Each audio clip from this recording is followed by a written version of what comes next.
10 people were killed, another 3 were injured, and an entire community was terrorized. The Justice Department is investigating this as a hate crime and as an act of racially motivated violent extremism. We are deploying every resource we have to ensure accountability for this terrible attack, to pursue justice for the victims and their families, and to provide support to a grieving community. Last weekend's attack was a painful reminder of the singular impact that hate crimes have not only on individuals, but on entire communities. They bring immediate devastation. They inflict lasting fear. We will use every legal tool at our disposal to investigate and combat these kinds of hate crimes and their collateral impact that they have on the communities that they hurt. The department-wide directive that I issued last year benefited from the thoughtful input of external stakeholders and internal experts, including many of you who are here today. It outlined 4 areas of focus to improve our efforts to combat unlawful acts of hate: improving incident reporting, increasing law enforcement training and coordination at all levels, prioritizing community outreach, and making better use of our civil enforcement mechanisms.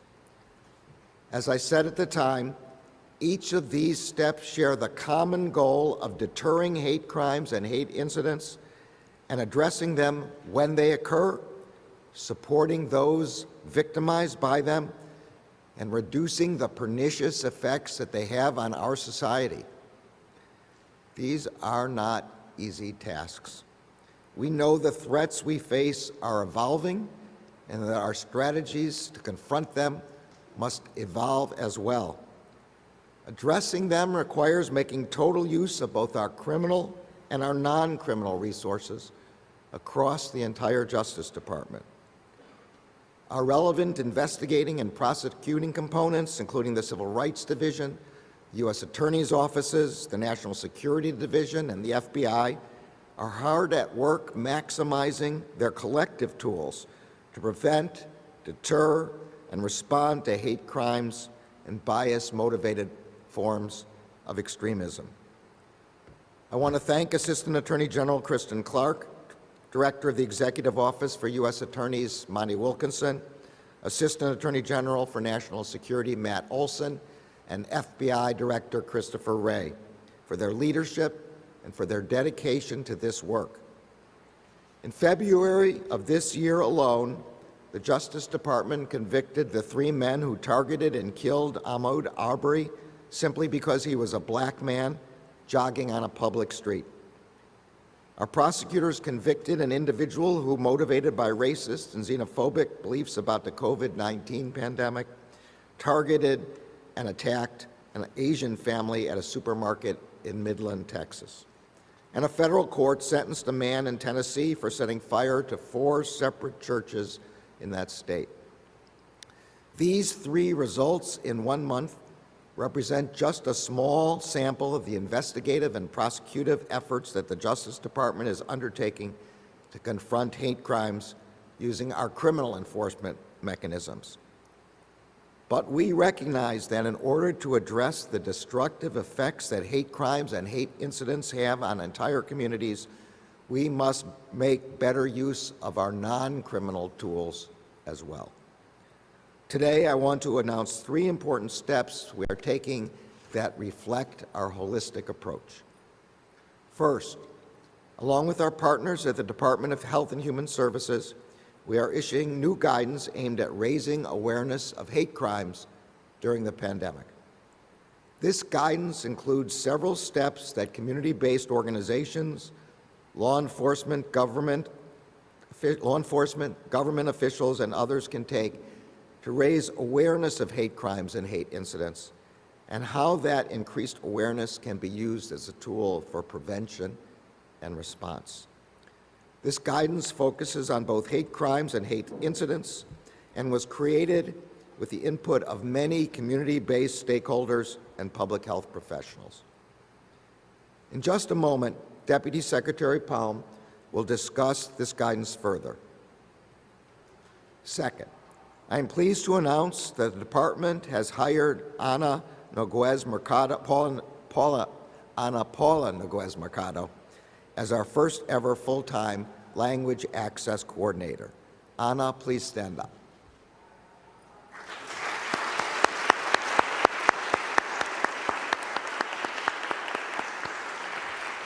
Thank you for joining the team.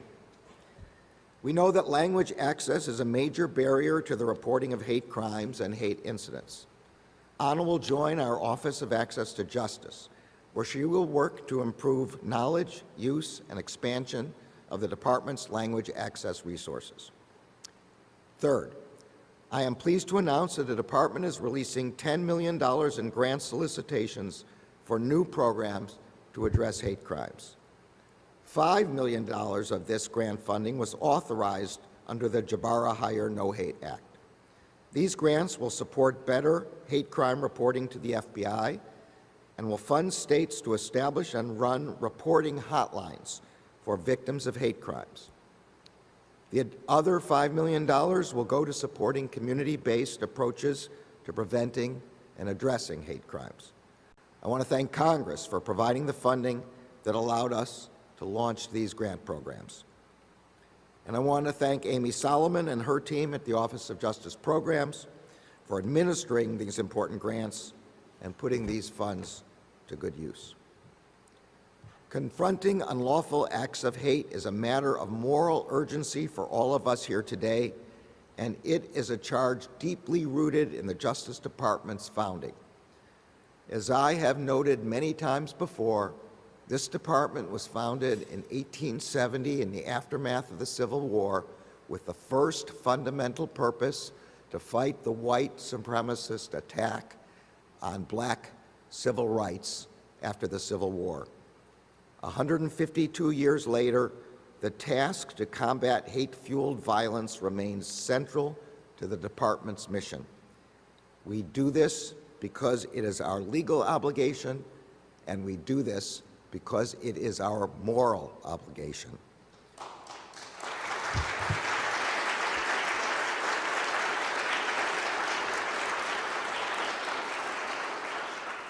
We do this work because we believe that all people in this country should be able to live without fear of being attacked or harassed because of where they are from, what they look like, whom they love, or how they worship. Thank you all for being here and for your tireless work and partnership. In a moment, you will hear from Deputy Secretary Palm from the Department of Health and Human Services. She will be followed by our Deputy and Associate Attorneys General, who will speak more specifically to the steps we have taken in the past year.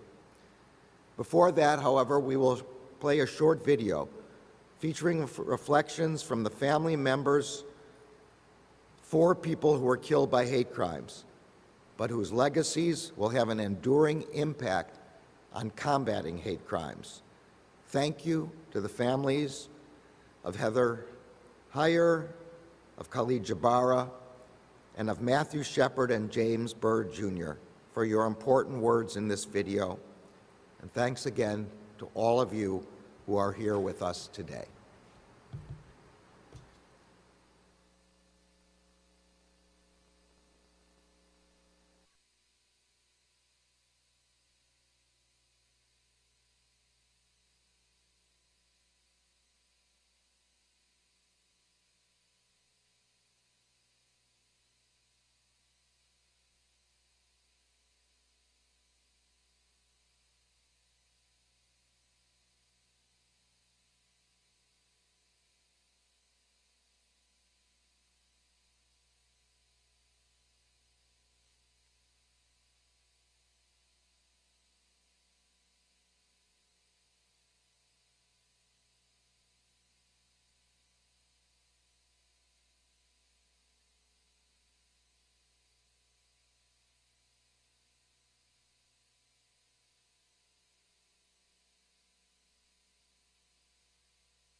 loved his family. And to see him the day before, we thought all was well with the world. You know, I looked forward to seeing more times with him, never knowing that day before that I would never see him again. And what we've expressed in our lives with the loss of Matt has been just really hard and ongoing. It never gets easier, it just gets different. Our family is so honored that there will be funding and resources available to communities to combat hate in Khalid and Heather's memory. The Jabbar Hire No Hate Act bill that was signed last year, and then the programs that are coming out of the bill, it means a lot to our family. It means that we feel heard, we feel seen. It means a lot to me to have Heather's name attached to this program, because this is a program that will offer actual support and take action in communities. It will allow them to focus at a grassroots level on beating hate in their own towns. And we can also educate communities now. We can have community organizations, nonprofits work together with law enforcement to spread the word, spread awareness, and create a new level of trust. Level of trust is desperately needed. And you develop a lot of that trust through the training programs. So the granting program will help, because it gives grants to educate the public, gives grants to educate and train law enforcement in identifying and investigating and defining what hate crimes are. I admire all the people who worked so hard to get this bill passed, because now we see the numbers behind the crime, and then there's accountability behind that. And so I encourage all the advocates to continue to work hard and continue to pursue, because we're the voices now. All the victims, they can't speak right now. So we're their voices right now. You know, we hope that through the hotlines specifically, that communities, families who may be experiencing hate and bias motivated incidents have the resources that they need to feel comfortable reaching out and accessing resources, and having somebody else say, you know, yes, this is wrong, this shouldn't be happening, here's where you need to go, here's what you can do. Because our family felt lost and didn't feel like we had those resources. I think it's important that hate crimes are labeled as hate crimes so that you can get to the root of the problem.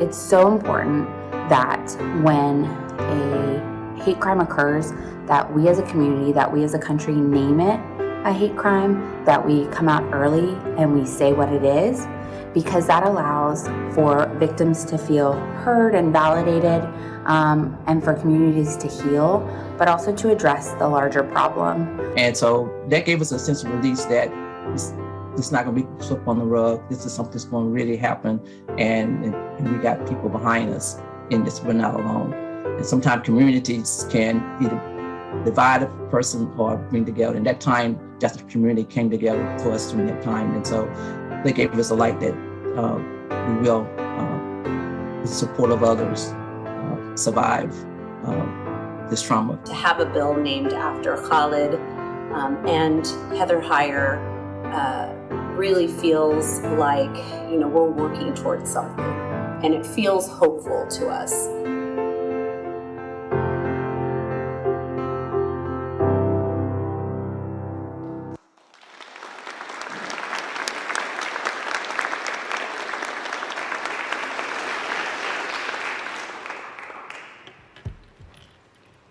Morning. It's hard to follow that video, I'm not going to lie. Thank you, Attorney General, for hosting us here today and bringing us together to really mark this important event. On behalf of Secretary Becerra and our colleagues at the Department of Health and Human Services, it really is my pleasure and honor to join you in commemorating the one-year anniversary of the signing of the COVID-19 Hate Crimes Act. I also want to acknowledge, as the Attorney General did, the representatives of Mr. Khalid Jabara and Ms. Heather Hire's families who are with us here today. We've recognized them, but again, thank you so much for your efforts in the passage of this law and to the incorporation of the COVID Hate Crimes Act into the legislation. The Jabara Hire No Hate Act will help us address the underreporting of hate crimes and improve police response to hate crimes. We've seen that hate can do what it can do if it remains unchecked. We saw it last year in the fatal shootings of 8 people, including 6 Asian women in the Atlanta metro area. We saw it last Saturday when 10 Black Americans were murdered in Buffalo. And we saw it once again in the deadly attack on Taiwanese church parishioners in Laguna Woods, California, 1 day later. While we can't change the past, we can honor victims' memories by working to prevent more suffering moving forward, and that is what today is about.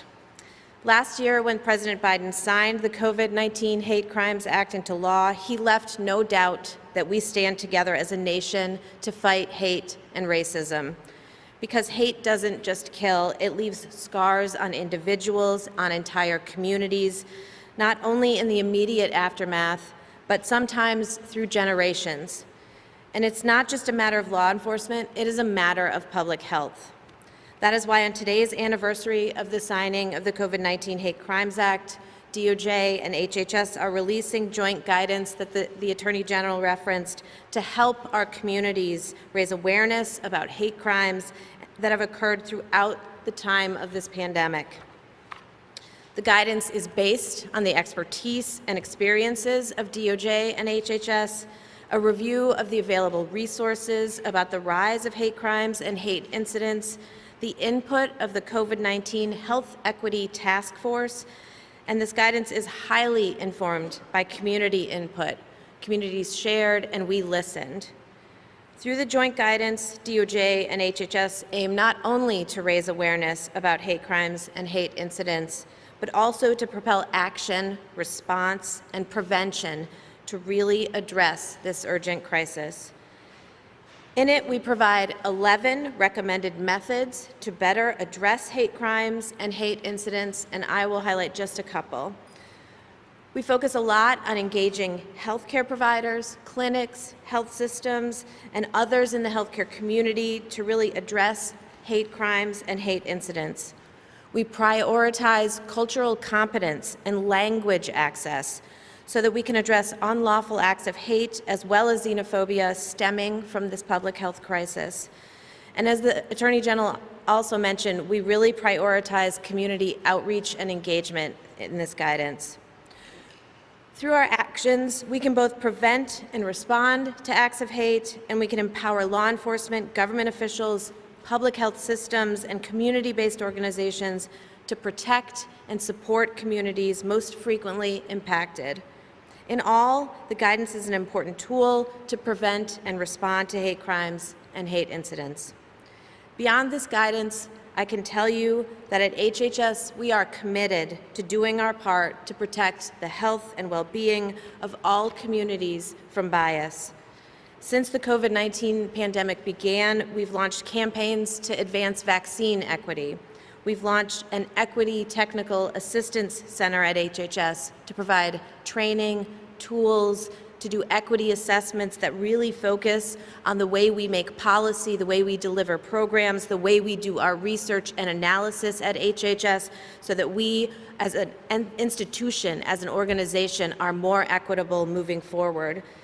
And through the White House Initiative on Asian Americans, Native Hawaiians, and Pacific Islanders, which is housed within HHS, we're working every day to address the immediate impacts of the pandemic on AA and HPI communities, from the rise in anti-Asian hate crimes to the health and economic disparities that have been exacerbated over the last couple of years. We are committed to continue building on this work, and we are grateful to have stalwart partners in this efforts.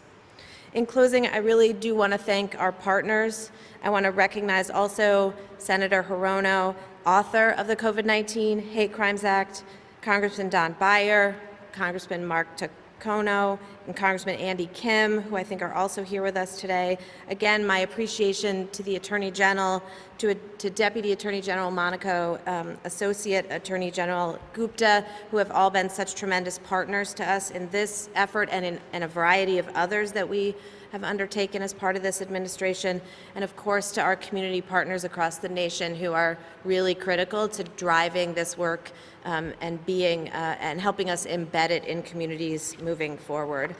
So today we have a chance really to chart a new course to fight hate in all forms. And to everyone who's watching, please, we invite you to join us. We will never learn to live with hate, and we will never stop working until we eradicate hate from our communities. So now I would like to turn it over to the Deputy Attorney General, Lisa Monaco, for a few additional remarks. Thank you so much for having me today.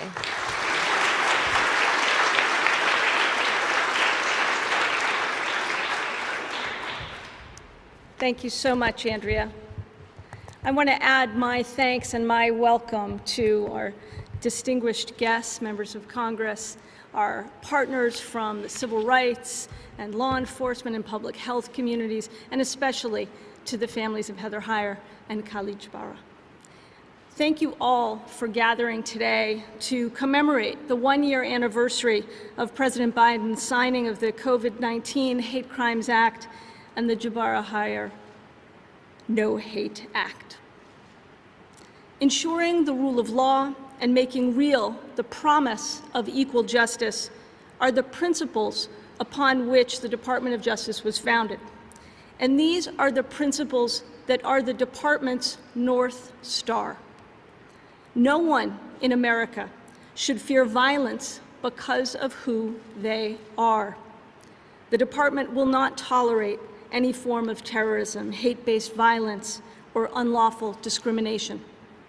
To live up to and to live by these principles, the Attorney General has charged us to pursue a whole-of-department approach to combating hate crimes and bias-related incidents, from education and sharing best practices to grant-making to how we work to prevent, respond to, investigate, and prosecute hate crimes.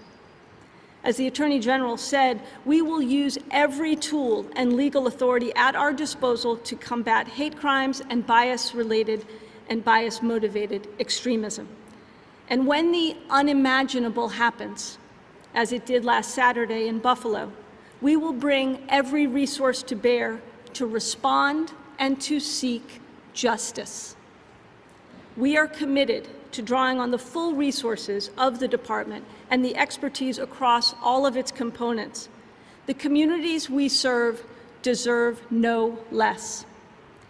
Earlier this week, the Attorney General and I and the Associate Attorney General, as well as the leaders from the FBI, the ATF, the National Security Division, the Civil Rights Division, we all gathered with the U.S. Attorney community from across the country. And we gathered to discuss the horror that happened in Buffalo. And we gathered to discuss how we respond as one Department of Justice. The Civil Rights Division, of course, has deep expertise in investigating hate crimes and responding to these horrific incidents in tandem with our state and local partners. Sadly, though, the muscle memory for these responses is now well established.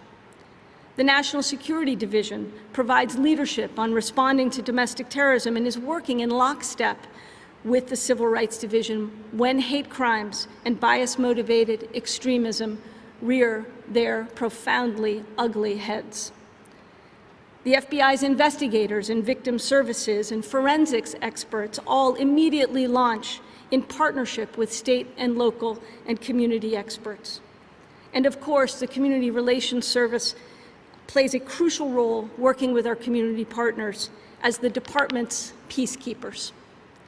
In the years since the Attorney General's memorandum on improving our efforts to combat hate crimes and hate incidents, the department has taken a number of significant steps. We've established an expediter within the criminal section of the Civil Rights Division to ensure rapid review of hate crimes incidents.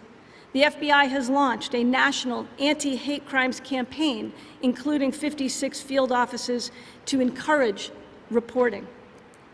Every U.S. Attorney's Office across the country has designated civil rights coordinators in their offices to enhance our enforcement of civil rights laws. We have also piloted a new outreach training called the United Against Hate effort to help improve the reporting of hate crimes by training community members and providing an opportunity for trust building between law enforcement and the communities that we serve. The horrific events from last weekend are a stark reminder of the devastating effect and impact of hate crimes on entire communities. The steps that we've outlined today and the more to come reflect a firm belief here in the department amongst this leadership team that it is our collective responsibility to do all we can to confront hate in all its forms. We are committed to doing just that. And now I'm pleased to introduce the Associate Attorney General, Vanita Gupta.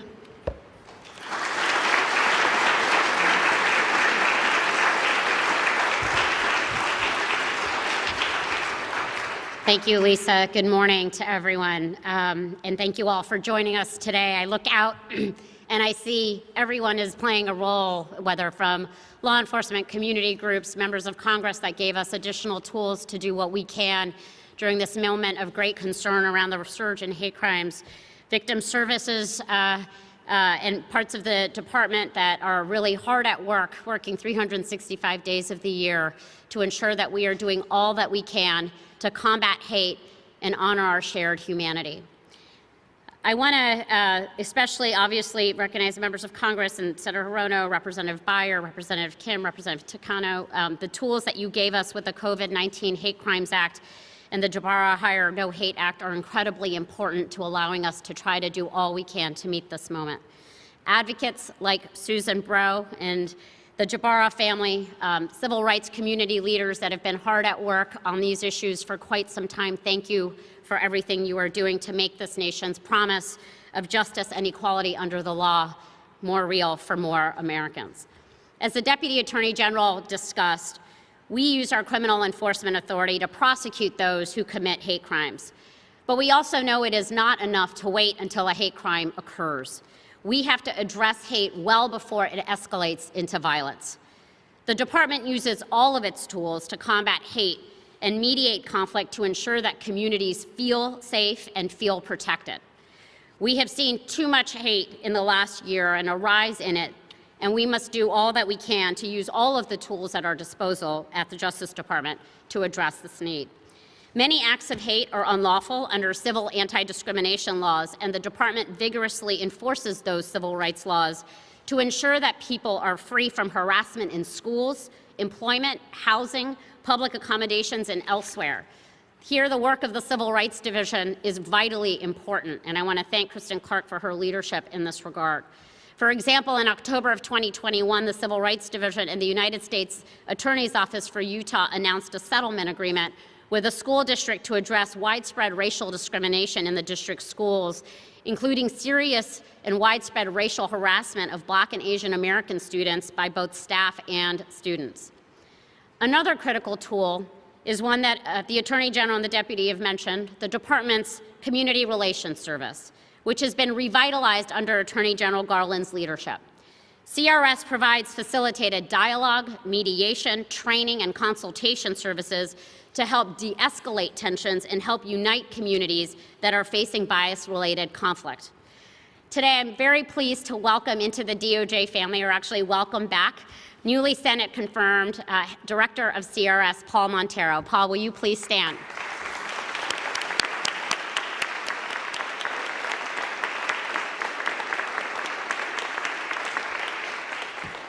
Paul brings with him extensive experience to this job, having been acting director for CRS during the Obama administration, and we're so grateful that he is back in the DOJ family.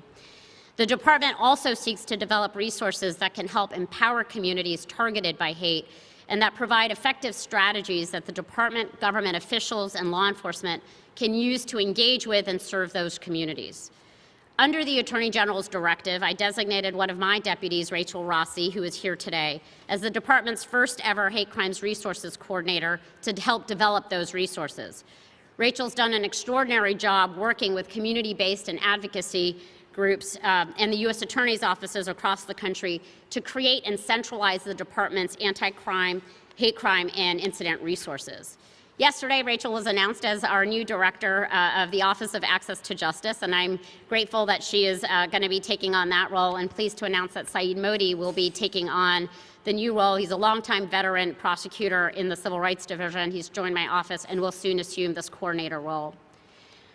Of course, these resources are not useful if they can't be accessed by the communities most vulnerable and in need. And that's why the department has focused on translating the resources that are most relevant to communities impacted by hate. For example, translating the Civil Rights Division's online reporting portal into 24 languages, including 18 of the most frequently spoken AAPI languages in the United States. But translation is not enough, and we've sought to increase cultural competency both within the department and among our state, local, tribal, territorial partners through training and other resources. How we engage communities that are impacted by hate crimes can be crucial to establishing a lasting relationship of trust. And we're so pleased that Anna will be leading these language access efforts. Finally, we use grants to fund a diverse array of programs to help prevent hate crimes and serve communities impacted by hate. The Attorney General thanked Amy Solomon. I want to acknowledge Chris Rose as well for the Office of Victims of Crime that has funding to support victims in the aftermath of a hate crime. The Attorney General highlighted the new Jabara Hire No Hate Act and the community-based grant programs, which will complement several other important grant programs, including the Matthew Shepard James Byrd Jr. Hate Crimes Program that fund programs for hate crimes victim services, protection for houses of worship, trainings for law enforcement to investigate and prosecute hate crimes, and much more. The horrific events of this past week are painful reminders of the hard work that we have left to do. And we in the department stand with all of you in our shared commitment to build a more perfect, more just, and a more equal union. Thank you, and I'm going to now pass back to the Attorney General.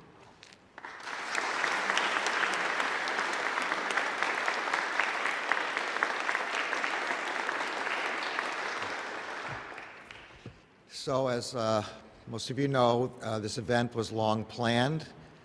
We did not need any more reminders of the urgency of our fight against hate and racially motivated violent extremism. Unfortunately, we are gathered today in the shadow and the wake of another horrific attack. If it's possible to even further redouble our efforts, something like this can only cause us to do so. We commit to using every resource of the Department of Justice to prevent these kinds of acts of hate, to hold accountable those who commit them, and to support the communities that are damaged and terrorized by them. That is our job, and thanks to all of you, we have great partners in this effort.